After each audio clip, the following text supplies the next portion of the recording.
So big box office feature films can be just so cinematic, just a masterpiece. I mean, mwah, they could be perfect, every shot, every edit, everything.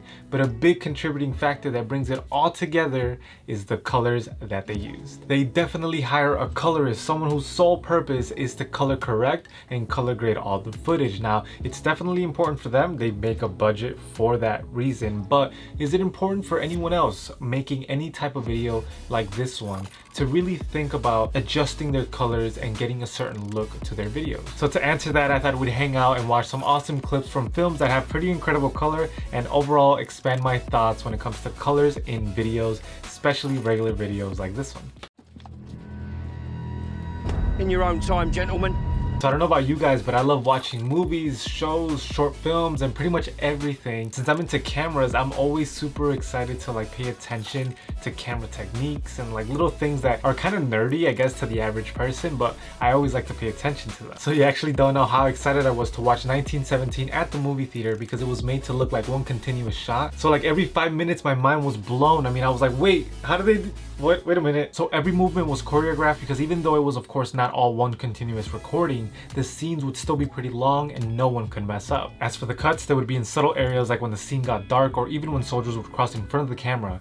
They made it look super smooth though and unnoticeable with the help of some editing effects as well. But anyway, scenes like this one are so epic, and you bet they spent a long time perfecting the colors, and it's even a bit trickier during low light scenes. Now to bring it back to us, I'd like to think that if big movies take the time to color correct and get everything right to get a quality product out there, then we should all learn from that and spend at least a small portion of our time color correcting as well. I like to bring up that there's hundreds of cameras and they all have a code and a color science that's unique to them. This means that you can't expect the image that comes straight out of the camera to be the most natural because again, they're all different, especially if you start messing around with the additional settings that every camera has when it comes to color. I always keep my color setting in standard, but you can also record in a flatter setting like S-Log on Sony's, and this allows you to capture more details in the highlights and the shadows, but it does add another additional step where you have to bring the levels back to normal before you can then go ahead and color grade and color correct even more.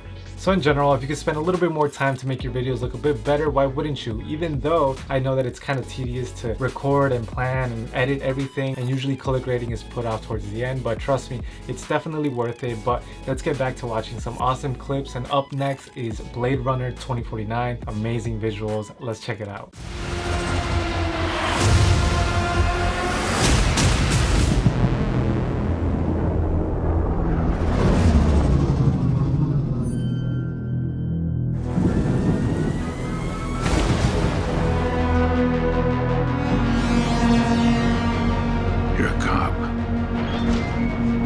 Your job once.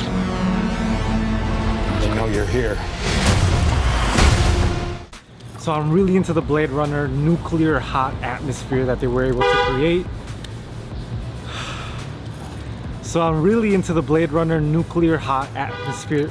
Dude, so I'm really into the Blade Runner nuclear hot atmosphere that they were able to create with the color grade. They pushed the limits, it looks amazing, and I want to try to recreate it. So I'm gonna shoot some videos out here and then try to match the manipulation of the colors to get it as close as I can to the movie.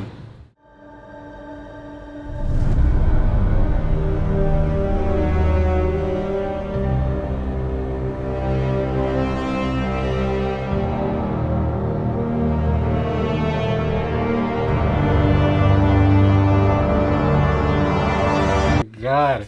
Alright, I'm gonna stop it right there because it's just so bad and amateurish, and to the point where it's funny because I'm over here taking pictures of like birds or whatever, and the characters in the movie, they're risking their lives.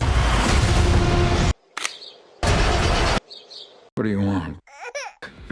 But okay, my main point obviously was to show the color grade, the drastic change in the mood and feel of the visuals by applying a certain color grade. Now I quickly want to touch on color theory and how you should consider the feeling behind certain colors and even the temperatures of your videos. The Blade Runner color grade, as I mentioned, is super intense and dystopian and not really inviting, but usually warmer tones are more welcoming and cooler visuals give off more of a sadder feel. A good example of another specific color grade is the Joker. The movie of course is great, but it is overall sad and makes you reflect on darker themes.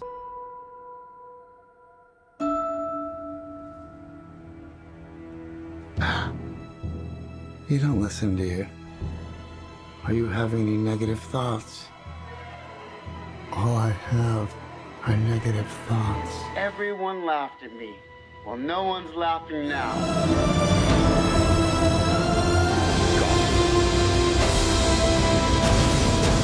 I actually gave this color grade a shot as well and tried to recreate the kitchen scene because I do have a light in the same position as the light in the movie, so here it is.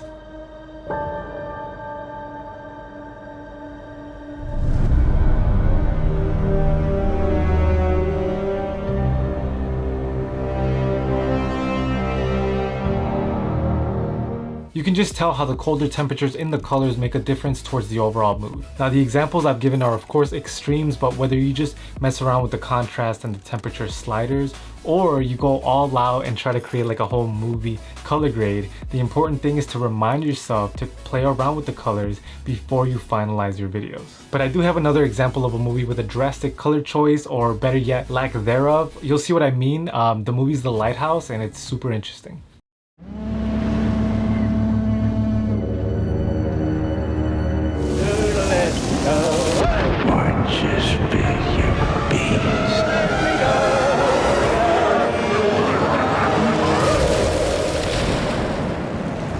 How long have we been on this rock? So as you can see, they not only made it black and white, but they also had a unique aspect ratio that isn't really used nowadays, or like, I've never seen it actually until this movie. I think you should definitely watch this movie if you haven't yet. Now, it is very, very weird, but it's super interesting, and maybe it inspires you to create like a black and white scene, or maybe even a black and white short film. But that's it for this video, guys. I hope you gain an appreciation for the art of color correcting and then color grading. If you make videos, photos, or even design and draw, make sure you experiment with your tools and understand that a shift in color can make a big difference. But yeah, thank you so much for watching. Make sure you click the subscribe button so you don't miss future content. Like and share this video if you enjoyed it, and I'll see you guys in the next one.